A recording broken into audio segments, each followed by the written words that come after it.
The Field of 68 Media Network presents Red is the New Orange, a Syracuse basketball podcast. Vince intercepts a pass, breakaway for the freshman guard, he flies and slams! Aerial assault from Judah Mintz. Looking to go back door to Bell, they get it to him near corner three, knocks it down!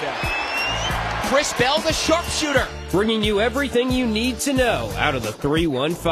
Up top, Williams surges ahead, up with the right hand and in.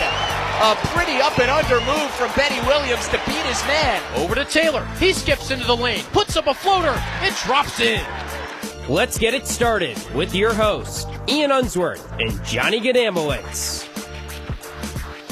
Syracuse sweeps the season series against Pittsburgh. The Orange go down to the Steel City and handle the Panthers 69-58. Also, in other news, Syracuse has a quad one win now. It might not stand, but the Orange do at least have one. And today we'll preview Miami coming around the corner this weekend with Zach Letson, one of our best buddies from Syracuse, graduated this past May and now lives down in South Florida. Ian Unsworth, Johnny Gadamowitz with you as always. Drop us a follow, F68_Cuse on Twitter for all of our podcast live streams and any other thoughts that come along the way. You can follow Johnny on Twitter, Johnny G. Witz, myself, Ian on Twitter, _, and remember to subscribe wherever you get your podcasts. All right, Johnny. Let's bring it back to Tuesday, 7 o'clock tip, no more 9 p.m.s, right? We don't need to stay up late anymore. We've had enough of those. Yeah, after going down a little early, Syracuse outscores Pitt in the final 10 minutes of the first half, 23-6. An absolute shellacking. Chris Bell is another pretty good game. Judah Mintz only 2 of 12 from the field, but puts up 14 points. And J.J. Starling has probably his best game of the season. Ian, great to be with you as always. You gotta enjoy and you gotta savor these season sweeps when they happen. You don't see a ton of them. And here we stand, it's only mid-January. Syracuse has already seen Pitt twice, but they've handled them both times and handled them rather easily. This was a game where the Orange really flexed their muscles. And no two ways about it here, Ian. This was a game where the Orange kind of really needed to flex their muscles. Coming off that embarrassment against North Carolina, when you have all the conversations developing of, how is this team going to fare against cream of the crop type opponents? Listen, Pitt's no world beaters, but to go out there, a team that you just saw a couple weeks ago, that has plenty of film on you, that knows your tendencies, and to handle them in the way that Red Autry's crew did, it is very encouraging, to say the least. This is Syracuse's first ACC Road Win. Yeah, conference play has only really been going for 2 weeks now, but Syracuse has already played really tough road games. Virginia, Duke, North Carolina. It's easy to get down early and that thought starts creeping in your head. Oh, here we go again. You know, the crowd's chirping us, especially if you're Judah Mintz and the Pitt fans are booing you every single time you touch the basketball. I got a kick of the broadcast crew not knowing why Judah Mintz was getting booed. We got to get on the worldwide leader in sports a little bit. Somebody's got to get in Dave Ob's ear and let them know that a little earlier. Because it was all over the Twitter sphere the day before. You can see him in that mustard yellow jersey, right, smiling. And yeah, I think, Johnny, I had a WAER cast the day Judah Mintz committed. I think that's how I remember it. To Syracuse or to Syracuse? Okay, like gotcha. Right. I think it might have been after like the usual signing day, but I remember that day very, very firmly. And I mean, he played well. He didn't show any signs of being afflicted by the fans. I think Syracuse as a whole did a really good job of keeping its composure in this game and not getting thwarted by the road environment or the fans or anything like that. And defensively, you have to give Syracuse flowers here. 58 points against a conference opponent. Syracuse hasn't held a team under 60 besides BC this entire season. So you really have to love the defensive effort. And I'm not counting Chaminade, by the way. Chaminade does not count. I was going to say minus that Chaminade game. But the reason I think they were able to hold the Panthers below 60, Ian, was because yet again, very similarly to Syracuse Pitt installment number 1, Blake Hinson was nowhere to be found in this basketball game. And if you're a Pitt fan, that's concerning, right? This is the guy that is supposed to be the showstopper offensively for you. And Hinson did not have a good game whatsoever. 4 of 17 from the field, only 2 of 11 from range. He never lost his shooter mentality, but the results never poured in. Only finished with 12 points, which particularly in, a rivalry game, crowd is amped up, right? Tempers are flaring. We saw that little scuffle at half court that Benny Williams and Quadir Copeland found themselves involved. Copeland got poked in the eye. Yeah, he got poked in the face. That's why he was hot. They didn't get that on the broadcast either, even though they had the angle from above. Right. But to find a way to persevere and to shut down the opposing team's best player obviously is going to do you a lot of favors. And then on the flip side, your best player, who you just alluded to in Judah, Ian, it was a lot more than just scoring. This was a fill the stat sheet kind of performance for him. He had 9 rebounds. And let's not forget, this is the point guard of the basketball team. Finished with 9 rebounds, 5 assists, 2 steals. He was really productive, even though he was only 3 of 13, a percentage I'm sure both you and I both would love to see a lot higher. But finding ways to mitigate that. And then I will say this too. You mentioned JJ earlier. JJ's mid-range game is a thing of beauty to watch. Like, I know he's not the best sharpshooter in the world and maybe leaves a little bit to be desired beyond the arc, but when he gets cooking in that, 14 to 16, 17 foot range, he knocks him down. And I think Pitt wasn't really doing their due diligence in locking him up. He was able to sort of, between off-ball movement or even off the dribble, just kind of create the separation he needed to get to his spots. And it was the best performance of the season for him, as you said earlier. Yeah, smooth, comfortable. Coach Autry talked about him just getting adjusted post-game and having the, very 30,000-foot view quotes about JJ fitting in with the team. And he didn't mention the shoulder injury, but again, getting past the mental block of the injury and all that sort of stuff. Some guys are just more comfortable off the dribble, whether it be shooting the pull-up or finding ways to create space. And even though JJ can hit some spot-up threes, I agree with you, Johnny. His best shot and his most comfortable shot seems to be that mid-range, stop and pop, maybe a little fade in there, just because he's not thinking about it, right? You don't have time to, catch and look at the rim with nobody on you. You got a defender in your face, you got to go right away. So I think that really helps. And again, you make your first shot if you're JJ and it seems to snowball. The rest seem to go in. I want to pose something to you here, Johnny. Hit me. What do you got? I think Pitt's just not that good, if we're being completely honest. I don't think the Panthers are all that. Freshman point guard Carlton Carrington has a terrible game, probably his worst game of the season. He goes 0 of 7 from 3, only 2 assists, no points.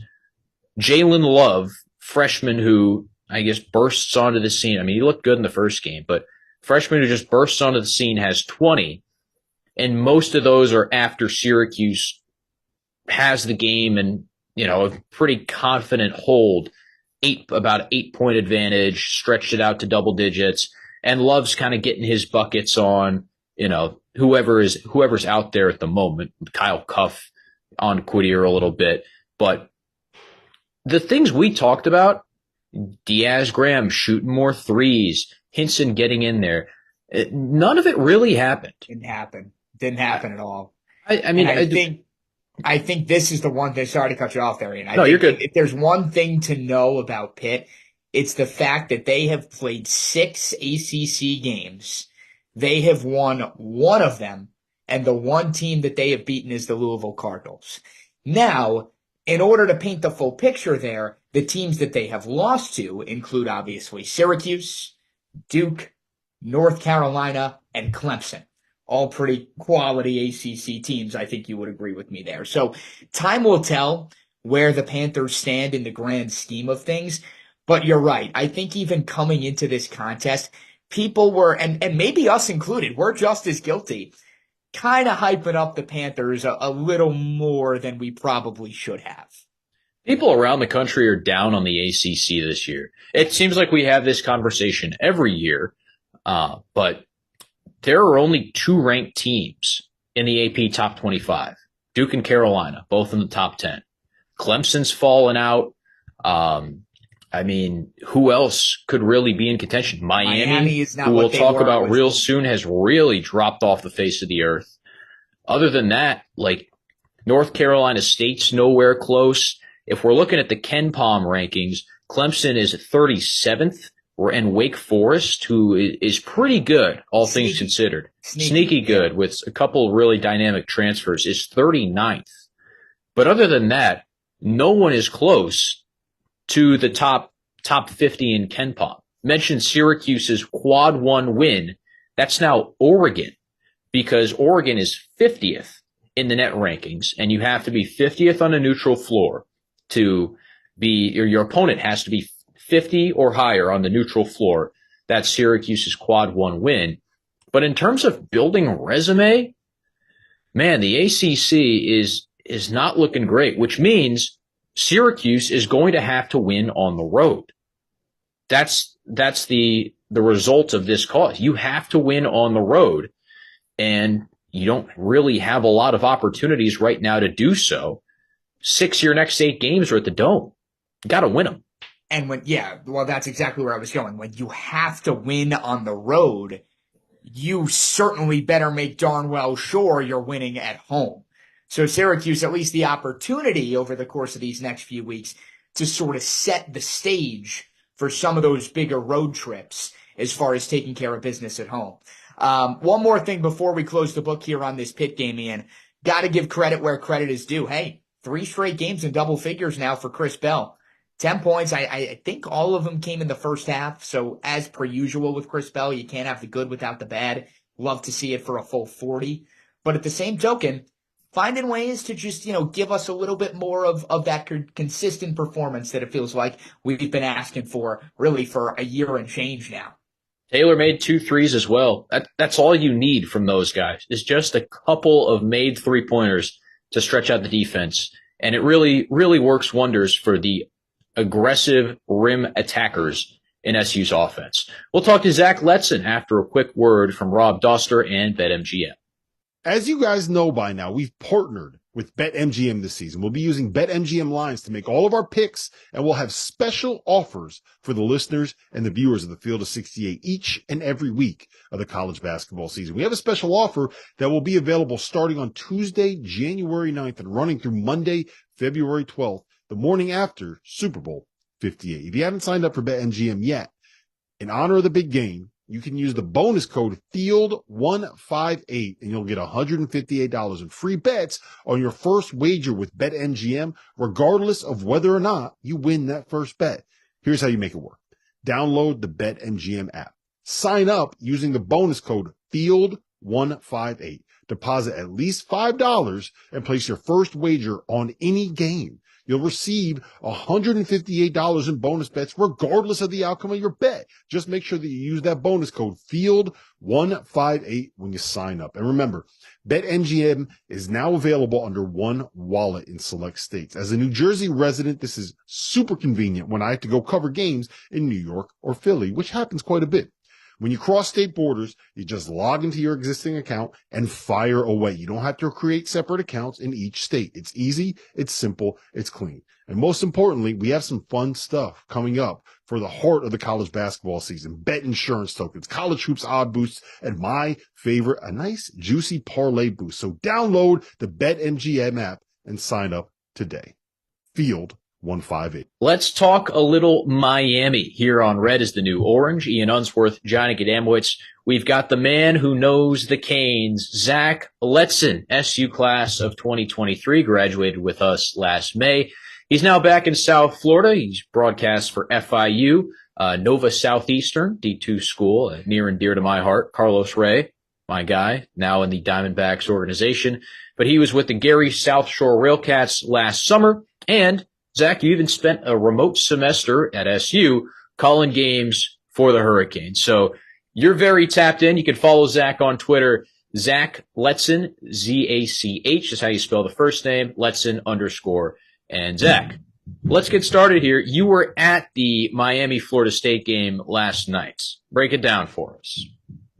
Well, it was a not very well played game on Miami's part, and credit to Florida State. They are we're not previewing Florida State today, so I'll keep the Florida State part a little more short. But I was impressed with the way that they came out and played. They're 5-1 in the ACC now, which a lot of people might not look at Florida State as that team as a team that was really pretty terrible last year.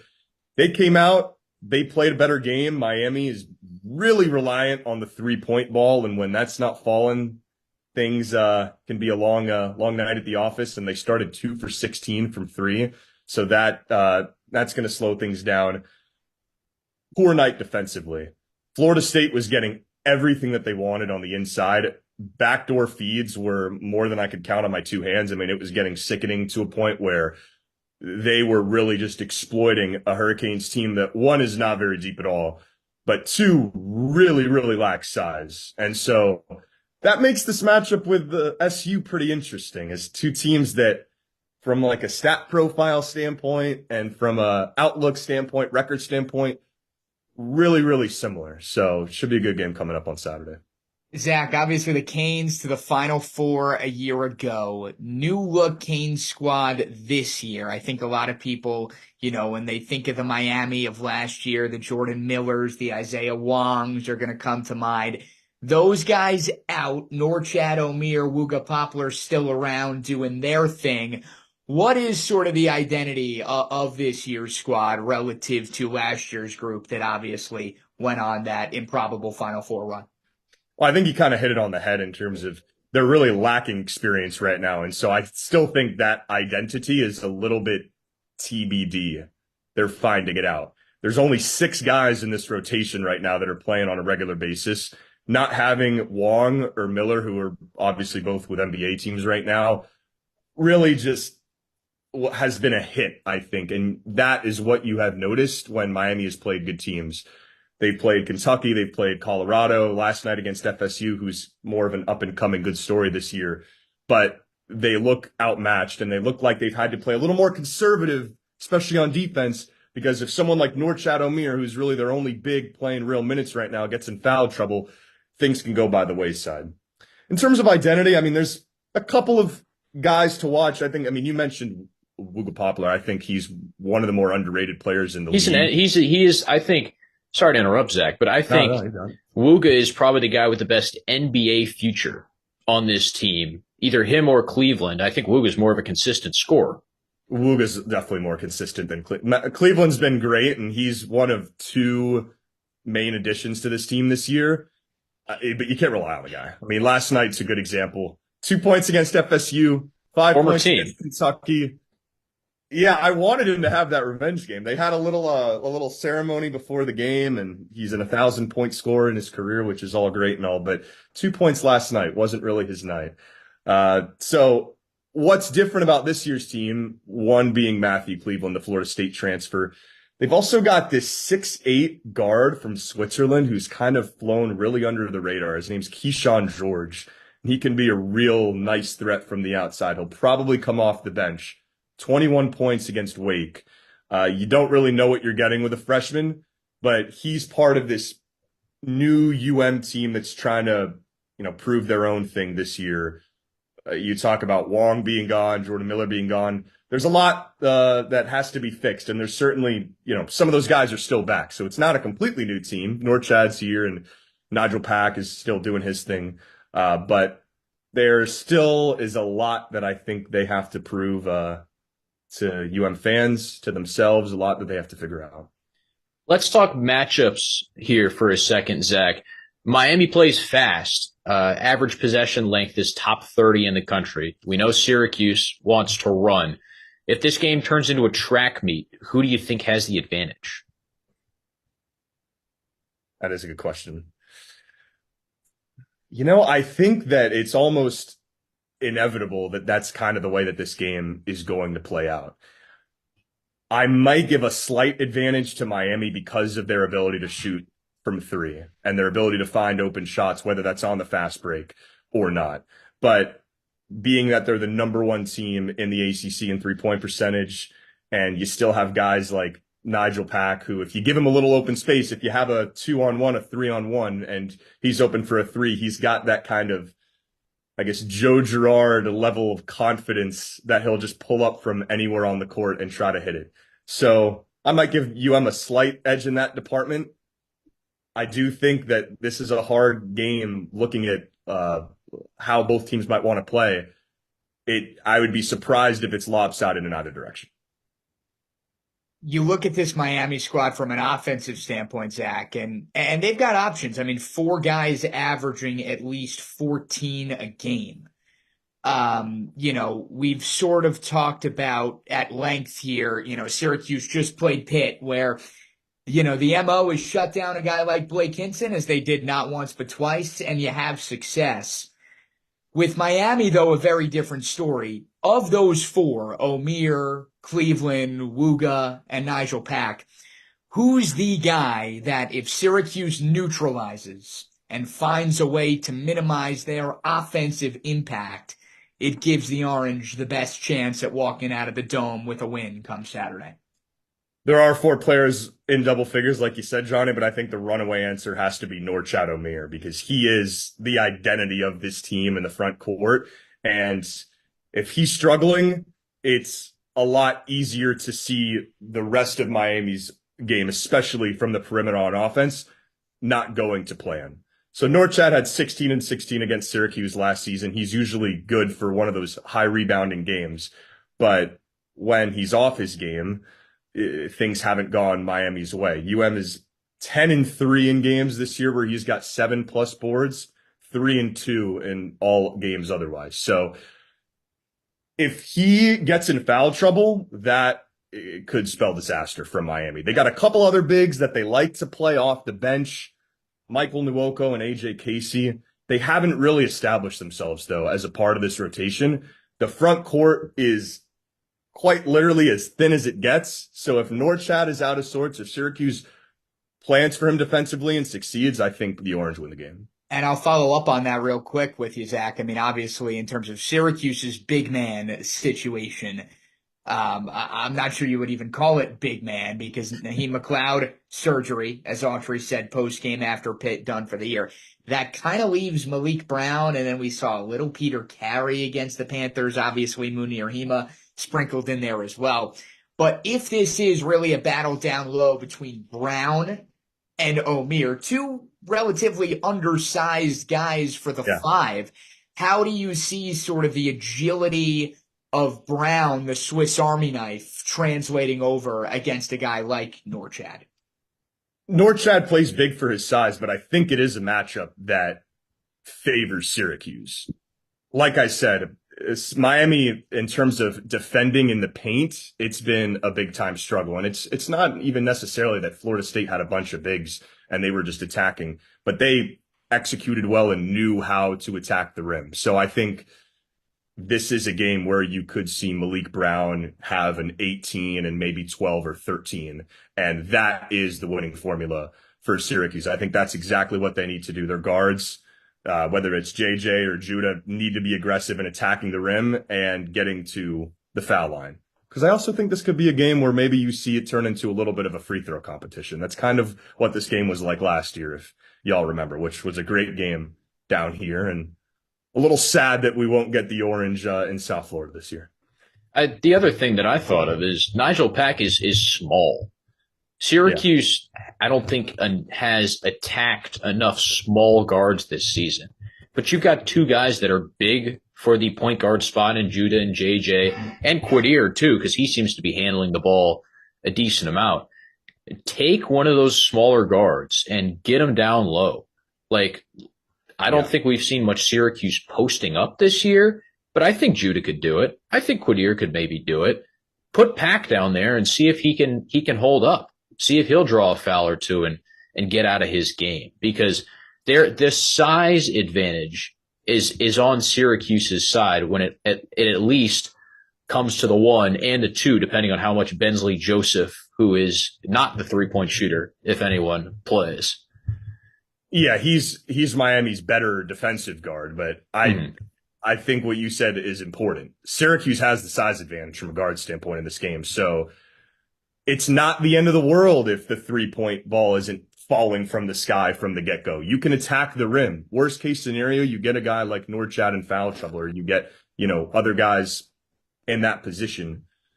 And so I think they have to play with that aggressive mindset. We know that's how Judah likes to play, as kind of a slashing guard anyway. So I think that matchup definitely does favor the Orange. Last question, Zach. Yeah. Johnny, you got one more? No, you got it in. You're good. Okay. Just a 30,000-foot view here. What do you think Larinaga's timeline is? He's kind of the last of the old guard here in the ACC.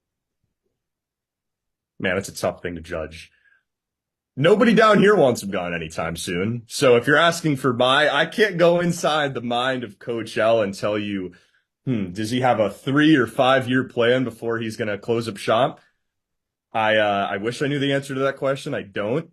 But he has this team in a position where they've definitely got, I think, a couple more years of this kind of contender sustainability. Nobody here wants him gone anytime soon. So it's really kind of his call. I think for good reason. He took him to the Final Four, for crying out loud. I guess seeing his long-lost twin brother, Mr. Boeheim, calling it quits didn't have any impact on his thought process there. Seems a little, apples to oranges. No pun intended. But I think he doesn't seem like the succession plan type of dude. It just seems like he'll pull a Saban one day. Just exactly. I'm good. Unzi, I agree with you. I think that we're not going to really know when it's coming, because people down here love him. Miami before Coach L really didn't have any type of stability and structure in the basketball program from a head coach standpoint. So they want to ride it out with him as long as it goes. And I know that's kind of similar to the Boeheim situation, but not really, because the timelines were a little different and the team was playing a little bit different. And so I agree that we might wake up one day in the off season and be like, damn, that's it. And then be scrambling. We'll see. Zach, one more for you quick here before we let you go. This is a Miami team that only has one true road win this season. What's the feeling down in Coral Gables? We were talking about it earlier before we brought you on. We were talking about Pitt, about making sure you take care of business on the road, particularly with a conference that's the only way you're making the tournament. Down. Right. So is there a feeling of uneasiness, the fact that this team has yet to show an ability to go on the road and win conference games yet? Yes. I wish I could tell you no, but they haven't really proven anything on the road yet this season. They played a lot of neutral site, just as a lot of ACC teams do in the non-conference, but one win on the road against Virginia Tech, 4-point win, nail-biting win. That doesn't exactly leave you with a feeling of, we can go on the road or Miami can go on the road and get a quad 1 win, being whoever it's going to be. And I do think this is a game where, and it applies to every Syracuse home game, right? But if they can rely on the crowd, this is a game where two teams, the exact same record, exact same conference record, that could be the margin. That could be the difference, is the fact that this game is away from home for Miami. And it would be why I'm slightly leaning Syracuse in this game. But I do think that there is an unproven factor to this team, and unproven on the road especially. And sub-20 temperatures, no less, too. The Hurricanes, not very used to that. You see that question they asked Todd Bowles? I was going to say, reporter asked they do Todd play in a Bowles. dome. They are indoors. They do play in a dome. Oh, man. That was fantastic. I don't think they better not take the freaking roof off the dome. Either way, the margins surely will be small on Saturday. Zach, we appreciate you taking the time to chat Miami with us, and hope you get a good one. We'll probably get a nail biter. Yeah. Appreciate it, guys. Thanks for having me. It's fun as always to chat. Drop Zach a follow, Zach Letson _ on Twitter, and check out his work. If you happen across an FIU or NSU broadcast, hopefully you'll hear his voice. That's it for us. Drop us a follow, F68_Cuse on Twitter. Enjoy the game on Saturday, Syracuse and Miami at the Dome. Johnny, when is it tip off? I don't have it in front of me. The tip off is at noon. It's a noon game, an early one.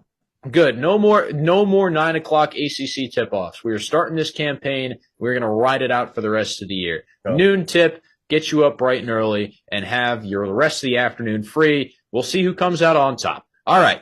That's it.